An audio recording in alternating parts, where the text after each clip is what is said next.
Salut à tous et bienvenue dans l'actu par l'œil percé, nouveau concept d'émission où on va traiter l'actu avec un œil averti. On va commencer par parler du pape, ou plutôt des deux papes, François qui nous a quittés et le nouveau Léon, avec des nouvelles informations très importantes, notamment en rapport avec les précédentes vidéos. Ensuite, on va parler de cette affaire de reniflage à laquelle ce qui nous sert de président de la République est mêlé. Une histoire dans un train. Bref, on va être obligé d'en parler. Et puis, on va également parler du prince de Monaco. Le prince Albert, il a fait faire la communion à ses deux enfants. Et figurez-vous qu'il y a vraisemblablement un signe qui nous est transmis par le prince Albert. Assez incroyable cette histoire. C'était le 11 mai dernier. Et puis donc on va parler de la fête d'aujourd'hui, puisque à l'heure où j'enregistre cette émission, on est le 17 mai. Et le 17 mai, à Saint-Tropez, on fête le saint patron de la ville, Saint-Tropez lui-même, qui vous savez en fait, son nom d'origine c'est Saint Torpé, parce que c'est un saint qui vient d'Italie, qui vient de Pise, et qui est lié au dieu Thor. Donc on va revenir sur ces célébrations du 17 mai de Saint-Tropez. Et puis donc je dois vous parler du futur de la chaîne, de mon futur, et de mon projet de réaliser un nouveau documentaire, Le Code des Pyramides numéro 7. Pour ce 7e épisode, comme pour les précédents, eh bien j'aurai besoin de faire réaliser soit des animations 3D, soit des cartes ou plutôt des dessins. J'aurais besoin évidemment aussi d'être défrayé pour tous les frais afférents à ce travail. Et donc comme d'habitude, ça se passe sur le site pagans.eu, le lien sera en description. Mais d'une manière générale aussi, si je fais cette campagne de dons, si je m'adresse à vous et je demande votre soutien, c'est aussi parce que j'aimerais de plus en plus aller à votre rencontre sur les routes de France, pour vous raconter un petit peu les secrets de votre histoire. Voilà. Tout ça donc toujours pour divulguer au mieux, dévoiler au mieux ce livre magnifique transmis par nos ancêtres, cet héritage codé qui nécessite évidemment des explications et beaucoup de travail que je réalise pour vous et que je vous retransmets. Et donc découvrir et lever le voile sur tous ces trésors dont recèle la France. Donc, j'ai besoin de votre soutien matériel. Donc, s'il vous plaît, même si c'est des sommes toutes fines, ce qui compte, c'est le geste. C'est vraiment le geste qui compte. On commence avec le pape François. Alors là, des informations complètement surprenantes, mais qui vont venir totalement confirmer mes dernières vidéos et mon interprétation sur la prophétie de Saint Malachie. Là, vous allez voir, tout montre que le pape François lui-même ne se considérait pas comme un vrai pape. C'est comme s'il savait qu'il était un faux pape. C'est comme s'il connaissait la prophétie de Saint Malachie telle qu'il faut vraiment la comprendre. Regardez, il n'a rien fait comme tous les autres papes. Tiens, je vais vous lire un petit commentaire que vous m'avez laissé récemment. Un de vous, un abonné. À propos du pape François, il s'est effectivement distingué des autres papes car il n'a pas voulu des titres pontificaux. Il n'a gardé que le titre d'évêque de Rome. Et surtout, on vient de le voir, il n'a pas tenu à être enterré auprès des autres papes. Il a définitivement voulu se détacher du rituel pontifical habituel. En anecdote, celui qui a conçu les caveaux des cercueils et qui s'était également basé sur la prophétie de Saint Malachie. Il avait conçu donc le nombre de cercueils qui allait bien, et après Jean-Paul II, il restait plus que 2 emplacements. Il restait notamment celui de Benoît XVI, qui était le 111e pape. Benoît XVI a pris cet emplacement. Il restait donc plus qu'un emplacement pour le 112e. Mais François n'a pas voulu de cet emplacement. Autre fait marquant, son cercueil que vous voyez ici, c'est un cercueil tout simple, un cercueil en bois, alors que le cercueil d'un pape, normalement, c'est un triple cercueil en fait. Il est fait de cyprès, de plomb et de chêne. C'est un triple cercueil. Bon bah là, encore une fois, non. Tous les rituels, tous les rites funéraires papales n'ont pas été respectés par le pape François. Et ça va jusqu'à ce qui est inscrit sur son cercueil lui-même. Ici, vous voyez la basilique Sainte-Marie-Majeure dans laquelle il a été enterré, donc contrairement aux autres papes qui sont enterrés au Vatican. Et regardez son tombeau là, il y a écrit Franciscus. Eh bien regardez, comme c'est très bien dit ici dans cet article, sur la tombe de Franciscus, donc François, il manque le sigle PP, qui signifie Pontifex Pontificium. Donc sur cette tombe, il n'y a rien qui rappelle qu'il a été pape. Parce que donc le sigle PP, hein, c'est réservé au pape. Voilà, chaque pape, il a sur sa tombe PP. Là ici, vous voyez, c'est Bénédictus, c'est Benoît XVI, donc le dernier vrai pape. Le 111e, il avait bien un PP. Mais François, donc lui, il n'a pas le PP, comme on peut le voir ici sur sa tombe. Ça, c'est très marquant. Et comme souligne ce blog, personne n'a souligné cette étrangeté. Bien si, moi je le fais. Cet article conclut en disant « François aurait-il voulu transmettre un autre message par-delà la mort, autre que celui de la ridicule prétention à l'humilité que lui ont prêté les médias ?» Parce que en couverture, le pape François disait toujours « Ah non, non, je ne veux pas d'un anneau en or, Il prétextait l'humilité pour justifier le fait qu'il n'a rien fait comme un pape et que, voilà, du point de vue de la symbolique des rituels, et il a tout fait comme un évêque. Mais si on regarde bien les déclarations qu'il a eues, ce pape, il a plusieurs fois dit, et même dans ses mémoires, il a dit qu'il voulait des funérailles d'évêque. Il voulait être considéré comme un évêque de Rome, toujours derrière le prétexte de l'humilité. Mais bon, faut pas prendre les gens pour... Enfin, vous voyez ce que je veux dire? Au bout d'un moment, quand on réfléchit correctement, on comprend qu'il y a un message caché et qu'en fait, il ne se considérait pas comme pape. Donc, ce comportement de François, eh bien, il vient totalement confirmer mon interprétation de la prophétie de Saint Malachie. Je rappelle que je suis le seul à avoir cette interprétation. Et au vu, évidemment, des discussions que j'ai eues avec vous après l'avoir délivrée, elle fait l'unanimité, ou en tout cas, elle est la plus convaincante. Et d'ailleurs, je n'ai pas terminé cette explication. Je ferai une vidéo bien conçue sur le sujet pour continuer, pour aller plus loin. Mais donc, voilà. Comme je vous disais, le 111e et dernier pape, c'était Benoît XVI. Il a fait plein de signes pour le montrer. Et François lui-même, donc ici, je rappelle que la dernière vidéo, on a parlé aussi de l'anneau. Le fait qu'il n'a jamais porté le vrai anneau papal en or, et le fait surtout qu'on n'a pas détruit, conformément à la tradition, l'anneau de Benoît XVI, comme pour montrer que le dernier anneau papal, c'était celui de Benoît XVI et qu'il n'y en aura plus d'autres. En plus, ça rejoint la symbolique du fameux Seigneur des Anneaux. Dans le Seigneur des Anneaux, le mâle, c'est les anneaux, c'est celui qui possède les anneaux de pouvoir.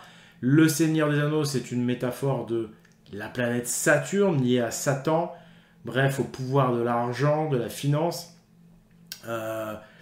Et vous savez donc que l'ère chrétienne est liée à la domination de la finance, qu'on le veuille ou non, même si c'est une sorte de moindre mal, finalement, le christianisme. Et donc, c'est comme si ce dernier anneau qui avait appartenu à Benoît XVI, eh bien, il restait à Frodon, voilà, Frodon. Comme s'il restait plus qu'à Frodon, il fallait que Frodon détruise cet anneau. Comme si cet honneur revenait finalement au fameux 112e pape de la prophétie de Saint Malachie, qui n'est donc pas un pape humain, mais un pape divin, c'est-à-dire en fait la parole de Dieu écrite dans la pierre, codée dans la pierre.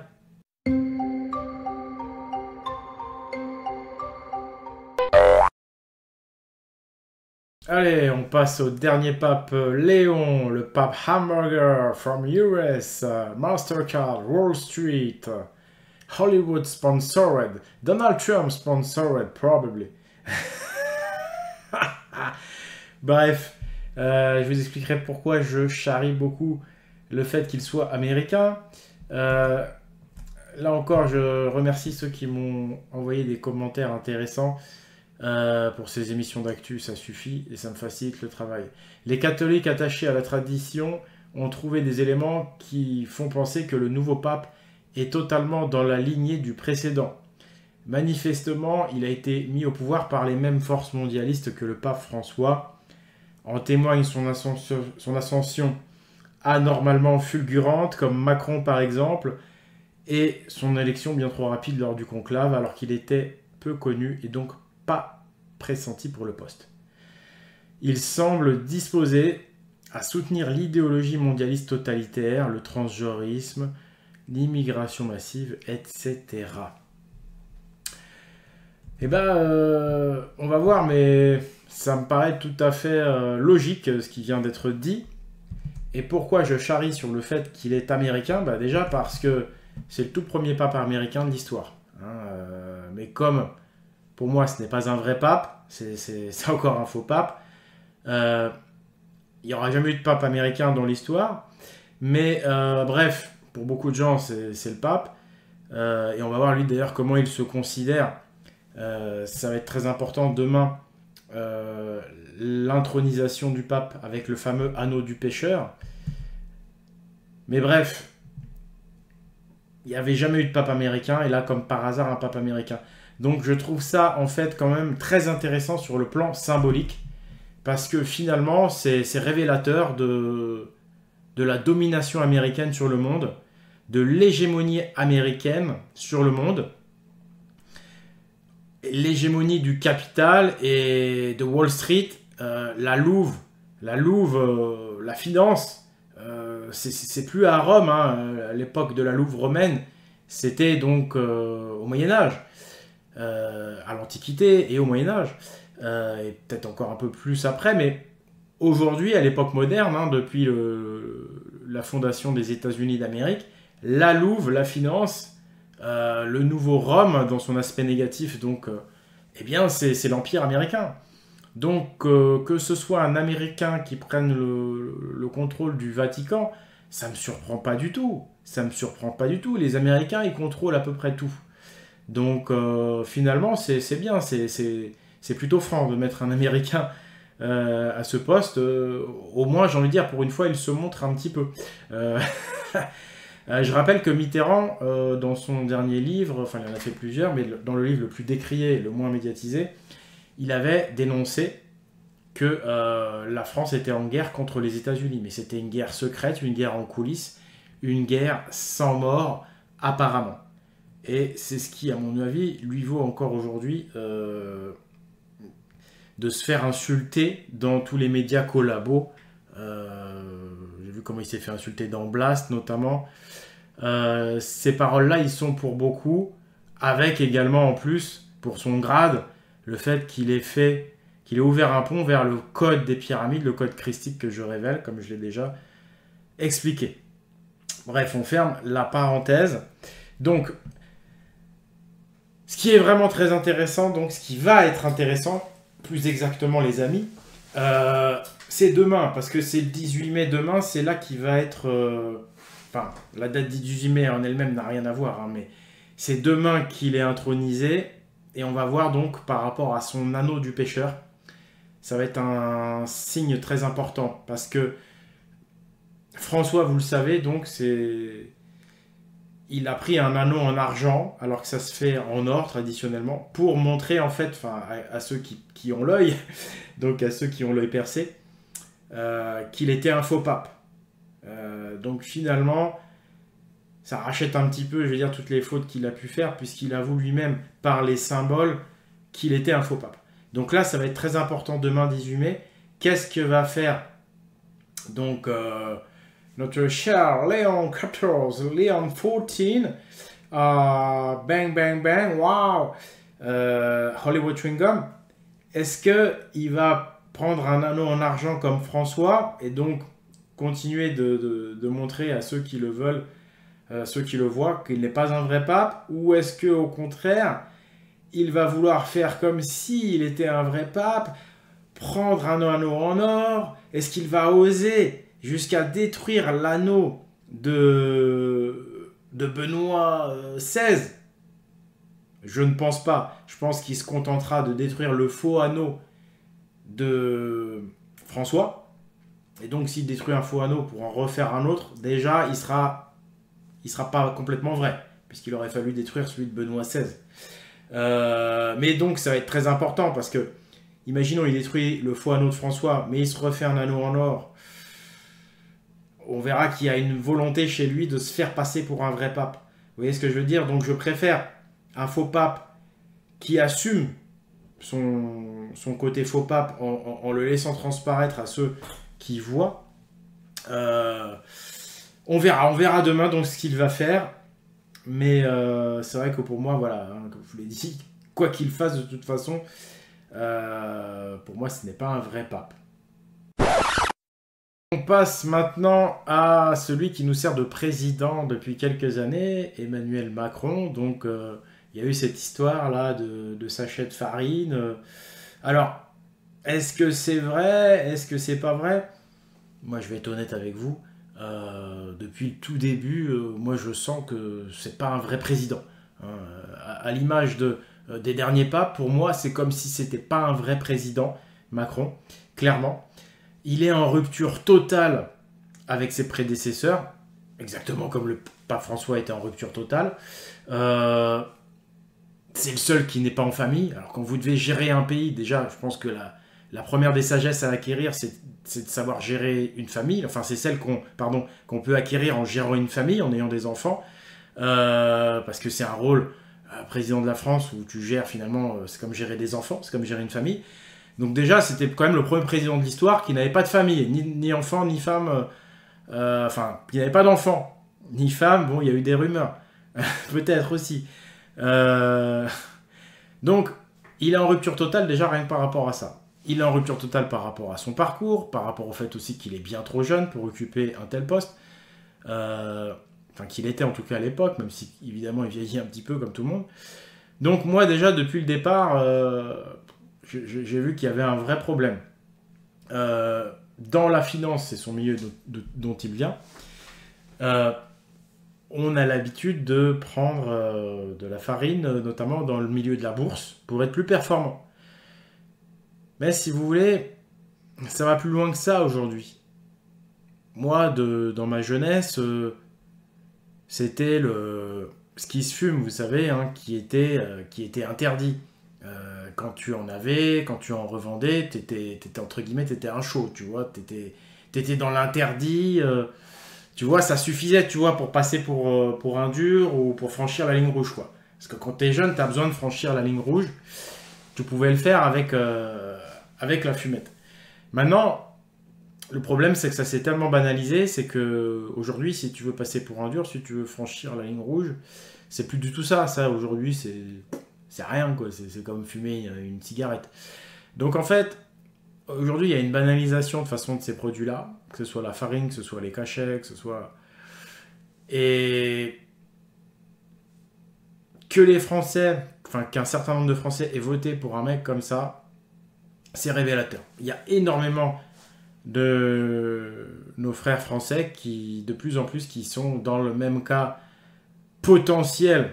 Je ne sais pas si c'est vrai, encore une fois, si c'était bien ça, mais moi... je veux bien croire que ce qui nous sert de président est un consommateur de ce genre de substance. Ça, c'est tout à fait possible, ça ne me choquerait même pas.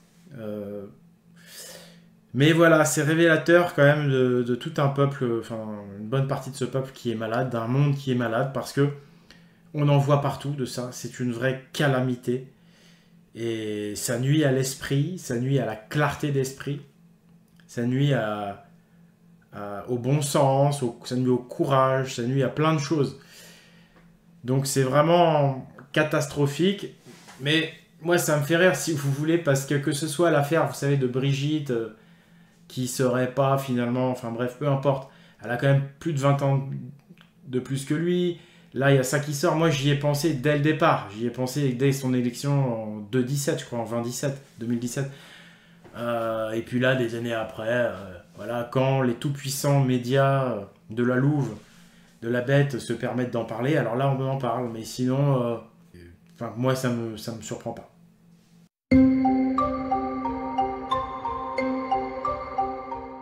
Allez, on passe à des nouvelles plus réjouissantes. Le prince Albert de Monaco, que moi je connais bien parce qu'il a toujours été fan de l'AS Monaco en football, et quand j'étais tout petit, je suivais le football et l'AS Monaco. Eh bien, il a fait baptiser, enfin non, il a fait la communion à ses deux enfants. Et ce qui est très intéressant, c'est qu'il porte un tau autour du cou. Cette communion donc des enfants du prince de Monaco a été faite le 11 mai.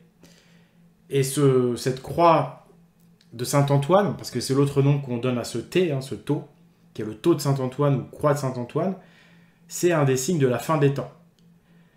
Donc, est-ce que le prince, avec cette photo où il tient à montrer ses enfants avec ce tau, est-ce que c'est pas un signe qu'il nous envoie pour nous dire ouais, là les gars, c'est la fin, hein, on y est, c'est la fin. Et moi donc je porte le tau. Parce que vous savez, le tau, c'est le signe, c'est un signe qui est associé à ceux qui vont être sauvés. Parce qu'en fait, il y a un signe, il y a une marque pour ceux qui vont être sauvés aussi. Vous savez, il y a la marque de la bête.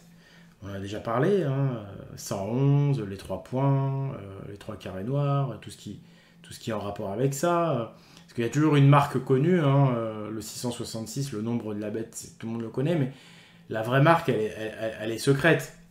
Et donc on a vu que c'était le 111.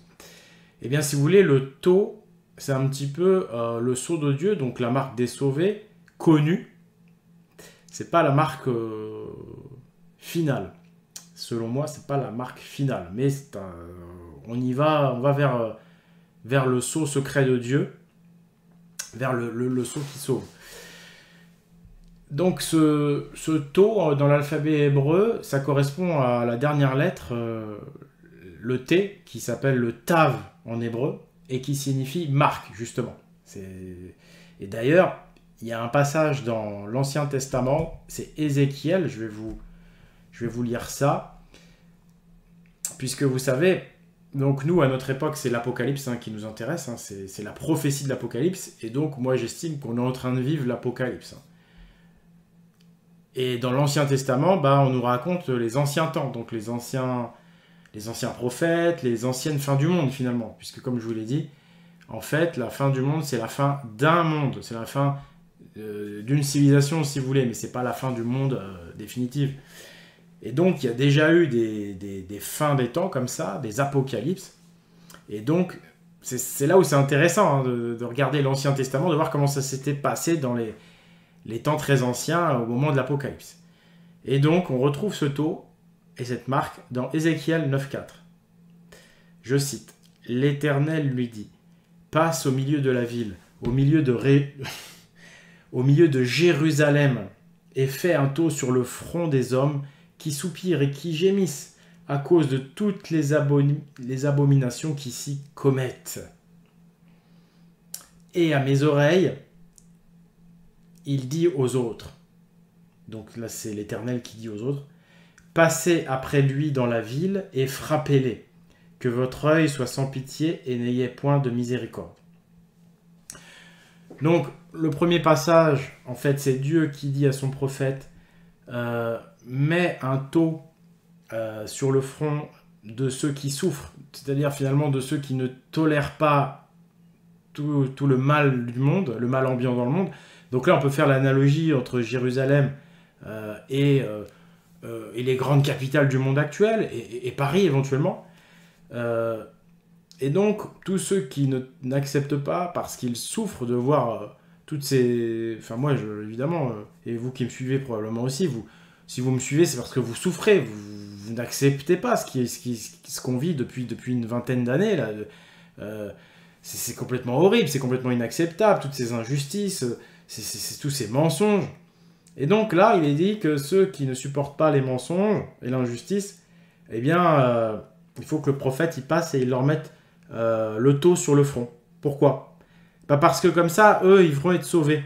Parce que juste après, Dieu il dit aux autres, passez après le prophète, et par contre, tous les gens donc, qui n'auront pas le sceau des sauvés, frappez-les, et soyez sans pitié avec eux. Voilà.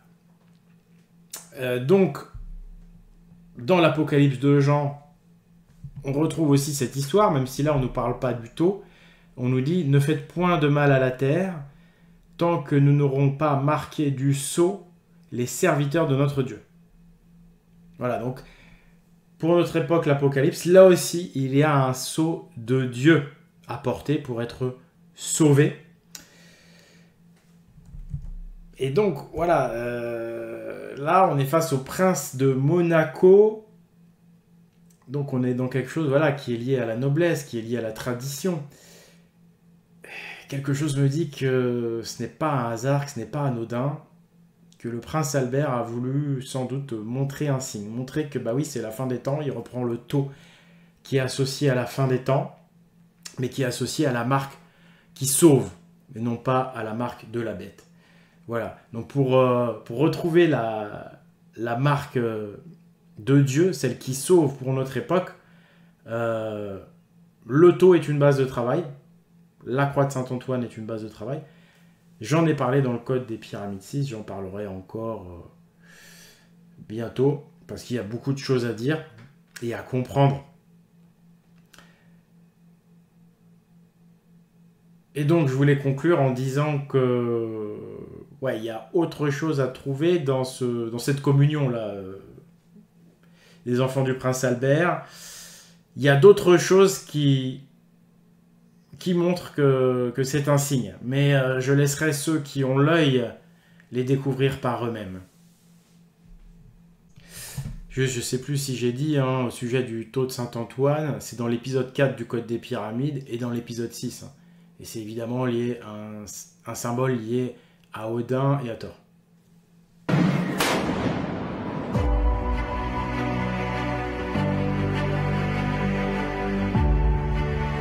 Et puis on termine avec une note joyeuse, les fameuses bravades de Saint-Tropez qui ont lieu chaque année du 16 au 18 mai, parce que la date centrale, c'est le 17 mai, une date secrète très importante pour la révélation.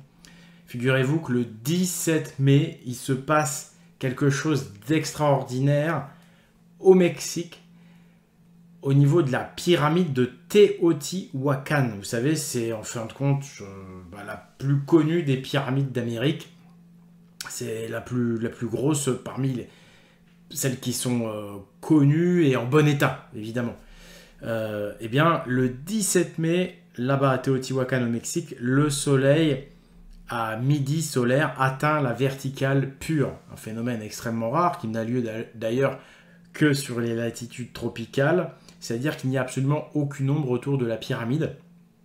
Et donc, cette date du 17 mai, elle est sauvegardée par ces bravades de Saint-Tropez. Il y a un autre secret par rapport à ces bravades de Saint-Tropez du 17 mai, c'est le dieu Thor. Et comment il a été sauvegardé par Saint Torpé de Pise, en Italie. L'Italie, effectivement, et notamment sa partie du nord, est très liée à Thor, Torino. La ville de Turin, c'est Torino, en fait, c'est lié à Thor. Et Saint Torpé de Pise, donc, en fait, l'histoire raconte qu'il a été martyrisé, et puis qu'il a été mis sur une barque. On a mis cette barque dans la Méditerranée, et miraculeusement, la barque est arrivée à Saint-Tropez. Et depuis, on fête rituellement, tous les 17 mai à Saint-Tropez, Saint-Torpé de Pise. Et le maire de Pise donne une lance au maire de Saint-Tropez tous les ans. Si vous voulez connaître les détails et toutes les explications de ces rituels, il faut regarder le Code des Pyramides, épisode 3, qui s'appelle Grimé, qui est dédié à l'Italie. Grimé, épisode 3, dédié à l'Italie, c'est du super lourd. Je conseille le DVD, version intégrale, puisque avec le DVD, vous avez 2 heures, alors que là, la version internet, il y a 1 heure et quelques. C'est vraiment super important et intéressant. Voilà, donc la fête de Saint-Tropez du 17 mai, les bravades, c'est lié à la tradition christique, à la tradition christo-odinique.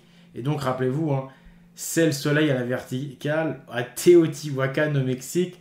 Encore un lien, encore une preuve que les bâtisseurs des cathédrales, tout comme les bâtisseurs des pyramides, c'est la même famille, c'est la même transmission.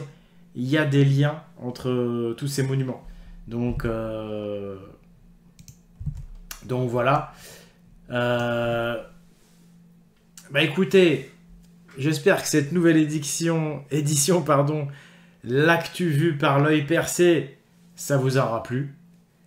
C'était Oleg de Normandie, donc pour la vérité et la justice. N'oubliez pas de me soutenir pour le code des pyramides 7, s'il vous plaît. Et si vous voulez que je puisse faire une petite tournée, allez vous voir plus souvent dans vos régions et explorer les trésors et les mystères de cette douce France qui est pleine de bonnes surprises. Merci, à la prochaine.